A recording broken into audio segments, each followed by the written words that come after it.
Good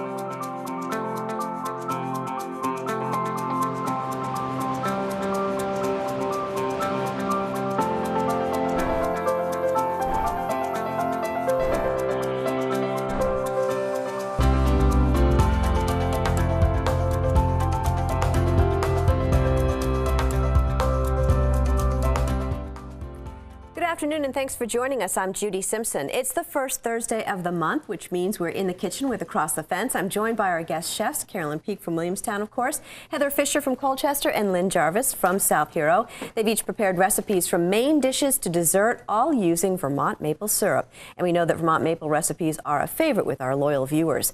Speaking of loyal viewers, we want to thank and recognize several of you for your recent cards and letters, including Eileen Wadley from across the border in Danville, Quebec. We also want to recognize Pat Corbin from South Hero and Paula Therian from Essex Junction. And we have a large following in the Morrisville area, including Lenora Audette, Janine Draper, and Hoopy Lamphere. And we have Hoopy to thank for this photo of a potato that she discovered with a smiling, happy face. We thank all of you who let us know how much you enjoy being with us in the kitchen, and be assured that every card and note is read and very much appreciated. Now, Heather, you've got your recipes ready to go, so we'll let you have it. All right, thank you, Judy. Sure.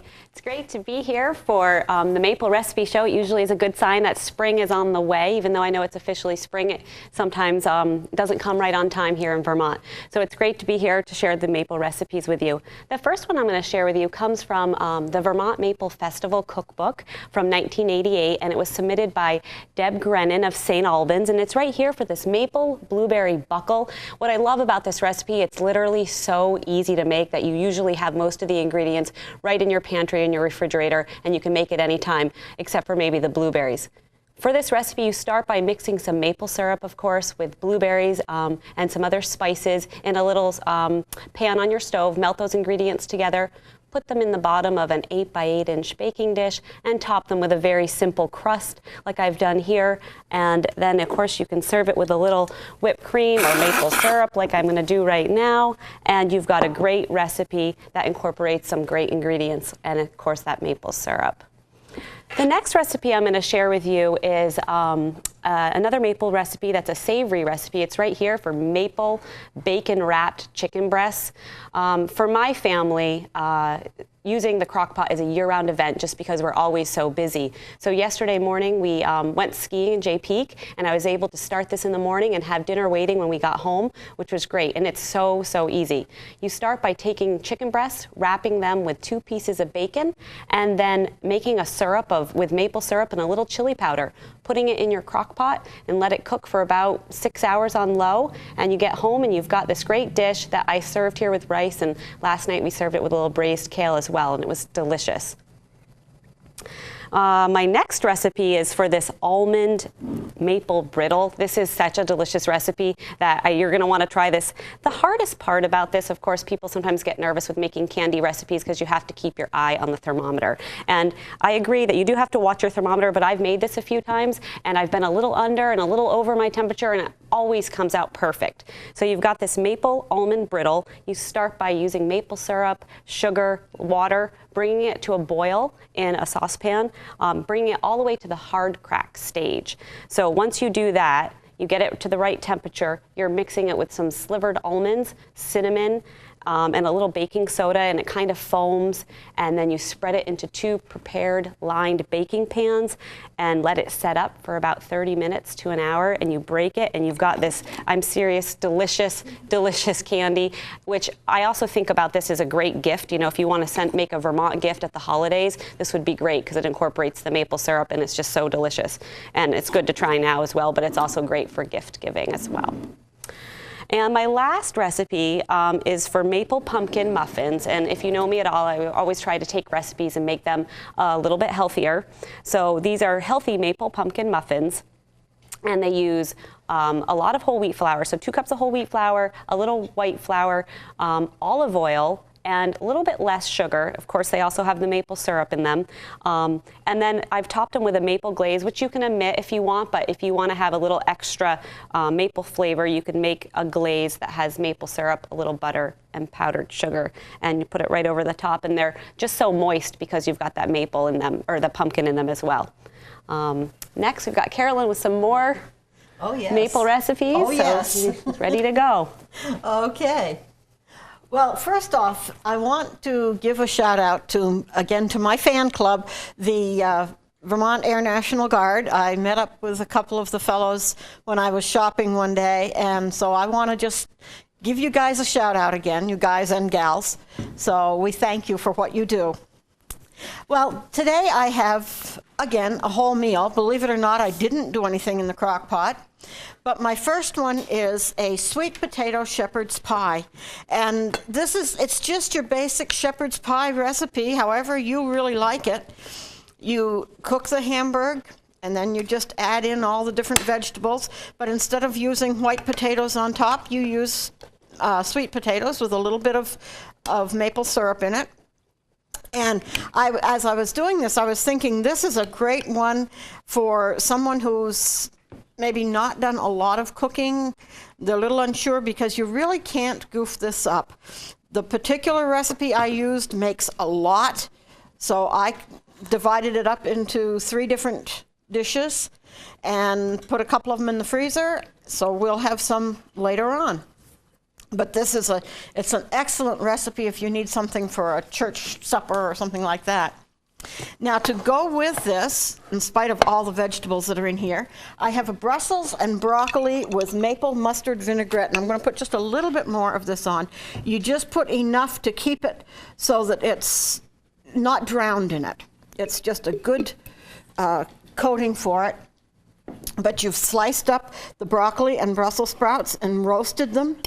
And then you make a vinaigrette dressing with the maple, and I had never tried it before, and this is really, really good. We like the broccoli and Brussels sprouts anyway, so that's a good way to get a nice vegetable in, and plus the maple syrup.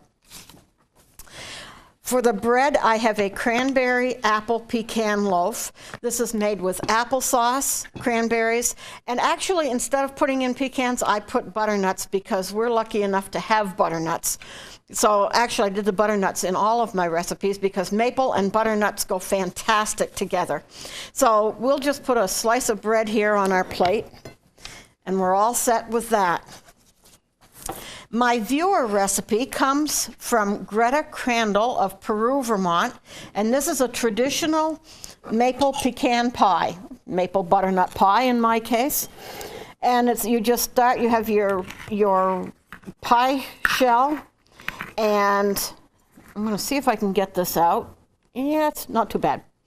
And you make like a custard with the maple, and then you just have it all put in together, so you don't have to do a little of this and do a little of that. It's ready to go right into the oven, and you bake it, and you have this nice, sweet maple pie. Finally, I have some maple cookies. These are maple coconut cookies. So there is coconut in them, there are nuts in them, there is the maple syrup, and it's just a very nice, sweet cookie. I did give my husband some the other day when he was headed over to the sugar house to see how things are going. Like all the rest of the folks in the state, we're waiting for that good maple run. And then once that comes, then you can get your maple syrup and make all of these things. Well, Carolyn, you have outdone yourself. Well, I tried. But we know how much our viewers love maple recipes. Yes. So Anybody who doesn't isn't a real Vermonter. That is so true. Thank you very much. Well, I'm going to begin with a main dish, and it's my sweet and sour pork chops, and here you see them. They're economical, easy to make, and delicious. And first thing you do is coat the pork chops with some flour and some spices like ginger and paprika, and then you put it in your frying pan on low, and then you mix up some pineapple juice, some vinegar, and Vermont maple syrup, and pour it over the chops, and then cover them. Cook on low for about 45 minutes, and you get these wonderful flavored pork chops. And I have some extra sauce that I'm going to pour over it. This is the maple syrup and the pineapple and the flavors all mixed together. Now, doesn't that look delicious? A perfect main dish using our good Vermont maple syrup. Now, a nice complement to our chops is this fruit salad over here. And if you take a look at this, this is also very easy to make. And it's made with combining pineapple, apples, bananas, strawberries, and raisins, and you can see how good that looks.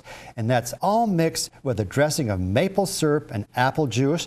You put it in the refrigerator, and just before you're ready to serve, arrange it on lettuce leaves like you see here.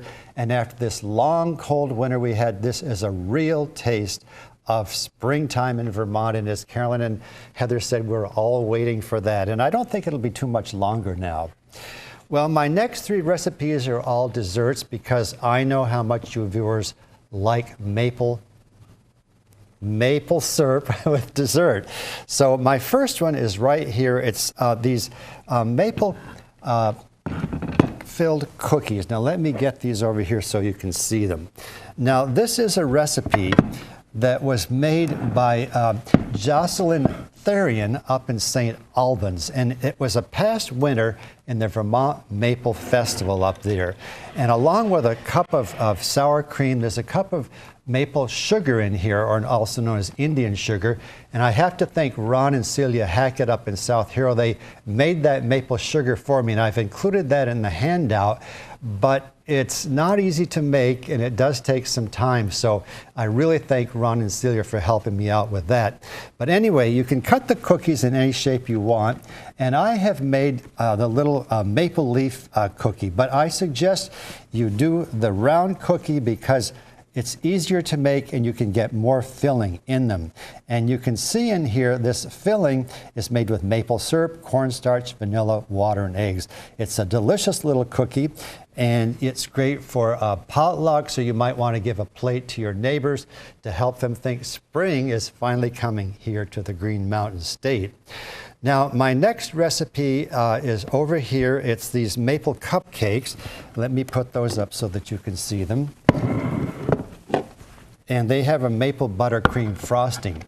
Now, in the batter, there is maple syrup and walnuts to give you that real maple walnut flavor. And the frosting is made with butter, cream cheese, brown sugar, and maple syrup. And that's a really nice flavor combination. I put a few little maple chips on top that I got down at King Arthur Flour. Now, this would be great for a potluck, a family get-together, or for a school function. Just a delicious cupcake. We haven't made them for a long time here on Across the Fence, so I thought I would include some cupcakes for our show today. Now, this next recipe I'm very proud of. It's a maple nut cake with a boiled maple frosting. And if you take a look at it, and this recipe dates back to, believe it or not, 1894. And I got that recipe from this little booklet. It's how to produce pure Vermont maple syrup, and it's produced by the Vermont Maple Sugars Association. And it's in almost perfect condition. If anybody out there would like this little book, let me know, and I'll be happy to send it to the first person that writes in. And Judy will give you that address in just a second. It's our regular box 118 up in South Hero. So the cake itself, now let me show it to you, is made with milk, eggs, flour, maple sugar, raisins, and walnuts.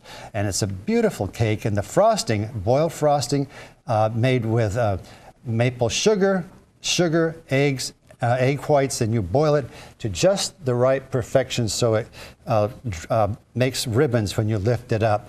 And this recipe is 120 years old, and when I was making it, I was thinking of all the Vermont sugar makers, men and women, past and present, who made this cake, and it was a real tribute to them. So when you're making this cake, think about all those generations that made maple syrup here in Vermont. Now, my last recipe is a quick and easy one.